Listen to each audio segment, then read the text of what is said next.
ఈ నెల 11, 12, 13 తేదీలో ఆత్రేయపురం సంక్రాంతి సంబరాల పేరుతో జరిగినటువంటి ఆర్థిక దోపిడీపై ప్రభుత్వం శ్వేతపత్రం విడుదల చేయాలని కొత్తపేట మాజీ MLA doctor BR Ambedkar Konaseema జిల్లా వైఎస్సార్సీపీ పార్టీ అధ్యక్షుడు చీర్ల జగ్గిరెడ్డి డిమాండ్ చేశారు. ప్రభుత్వ నిధుల నుంచి ఎంత వచ్చింది, దండిగా వచ్చిందని చెబుతున్నారు. చందాల రూపంలో ఎంత వసూలు చేశారు అన్న పూర్తి వివరాలను ప్రజలకు వెల్లడించాలని కోరారు. ప్రభుత్వం నిర్వహించిన సంక్రాంతి సంబరాల్లో అధికారులు ప్రోటోకాల్ను పాటించలేదని ఆరోపించారు. స్థానికంగా ఉన్న ఎంపీపీ, జెడ్పీటీసీ వంటి ప్రజా ప్రతినిధులకు ఇవ్వాల్సిన గౌరవం ఎక్కడ ఉందని ప్రశ్నించారు.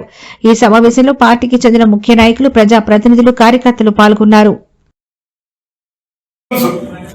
సంక్రాంతి సంబరాల కార్యక్రమం చాలా సంతోషం. మరి ఏదైతే మరి సంక్రాంతి మనందరం కూడా మన సంస్కృతి, మన సాంప్రదాయం పట్టుబడేలా మన కార్యక్రమాలు చేసుకుంటాం. ముఖ్యంగా మరి ఏదైతే ఆత్రేయపురం ఉత్సవం పేరుతో మరి గతంలో ఇప్పుడు ఆ కార్యక్రమం చేశారు. గతంలో పడవల పోటీలు మరి మొట్టమొదటిగా ఆత్రేయపురం నుంచి 6 నాడు మొదలుపెట్టి మరి వైఎస్ఆర్ కాంగ్రెస్ పార్టీ హయాంలో మరి కేవలం మేమైతే ఆ రోజున మరి చేయాల్సిన సందర్భాలు ఉన్నాయి. సరే, అదే కార్యక్రమాలు మన సంస్కృతి సాంప్రదాయం పట్టుబడేటువంటి ఏ కార్యక్రమం అయినా మేము పూర్తి సహాయ సహకారాలు అందిస్తాం. మరి ఇందులో ఉన్నటువంటి అధికారులు ఎవరు కూడా మరి నాకైతే తెలీదు, మీ పత్రికా విలేకరులకు ఎవరికైనా తెలుసా, ప్రభుత్వం ప్రోత్సహించింది దండిగా ఇచ్చింది అనేటువంటి మాట మాత్రం స్థానిక శాసనసభ్యుడిగా చెప్పారు. దండిగా అంటే ఎంత దండిగా ఇచ్చారు, మీరు ఎంత దండిగా ఇక్కడ లోకల్ గా ఉన్నటువంటి వాళ్ళ దగ్గర కలెక్షన్లు చేశారో కూడా మరి ప్రజలకు చెప్పాలి. ఇది నేను అన్నటువంటి క్వశ్చన్ కాదు.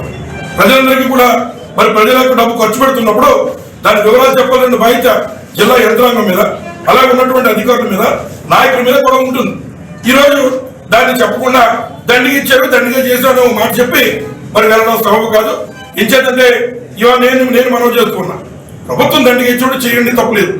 కానీ అదే ఒక పెట్టి సంక్రాంతిలో దోపిడీని మేము ఖండిస్తూ ఉన్నాం. ఏంటంటే దోపిడీ, ఈ రోజు కొత్తపేట నియోజకవర్గంలో ఉన్నటువంటి అన్ని హాస్పిటల్, అన్ని మెడికల్ ల్యాబ్లు, అలాగే అన్ని వ్యాపార సంస్థలు, ఇట్లా ప్రతి ఒక్కరి దగ్గర కూడా మరి సంక్రాంతి పేరు చెప్పి ఎప్పటి మొప్పటిగా దండిగా దోచుకున్నారు. దీని లెక్కలయ్యి కనీసం మీరు చెప్పాల్సిన బాధ్యత లేదని అడుగుతుంది. రెండోది ప్రోటోకాల్. ప్రభుత్వ కార్యక్రమం జరిగినప్పుడు ప్రోటోకాల్ ఉండాలి. ఈ రోజు ఒక ఎండిఓ గారు మరి మరి వారి కుటుంబ సభ్యులు, శాసనసభ్యుల కుటుంబ సభ్యులు ఫోటోలు బట్టి గెంతుతున్నారు. నేను తప్పలేదు, వారికి ఇష్టమైతే ఇంటికి వెళ్తే అంట్లు కావచ్చు, తప్పలేదు, చేయొచ్చు, నాకు ఇష్టమైంది. కానీ ప్రభుత్వ కార్యక్రమం అయినప్పుడు మరి ఆ మండలంలోనే మరి నీ పైన ఉన్నటువంటి ఎంపీపీ గారు ఒక దళిత మహిళ, మరి అక్కడ ఎంపీపీగా ఉన్న అక్కడ జడ్పీటీసీ గారు ఉన్నారు. ఓసీరీస్ లో మరి మరి ఎవరైతే మరి ఆయన యొక్క ఫోటోయే మరి అలాగే మరి మా పార్టీ వారిని పక్కన పెడితే మరి మీ పార్టీలో ఉన్నటువంటి రెడ్డి సుబ్రహ్మణ్యం గారి భార్య మరి ఆవిడ కూడా ఎక్స్ ఎంపీపీగా చేశారు. ప్రస్తుతం ఆవిడ కూడా ప్రోటోకాల్లో ఉన్నారు. మీ ప్రోటోకాల్ ఏదని చెప్పి ఈ సందర్భంగా అడుగుతున్నాను.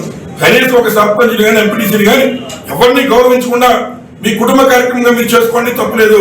కానీ ఆ పేరుతో మీరు ప్రభుత్వ సొమ్ము దోపిడీ చేస్తామంటే వాటిని లెక్కలు చేస్తాం బయటికి అని చెప్పి కూడా ఈ సందర్భంగా మనం చేస్తున్నా, తప్పులేదు. ఇప్పటికైనా ఎంత ఎవరిచ్చారో వాళ్ళు బ్యానర్ ఫోటో పెట్టి ప్రజలు చూస్తారు.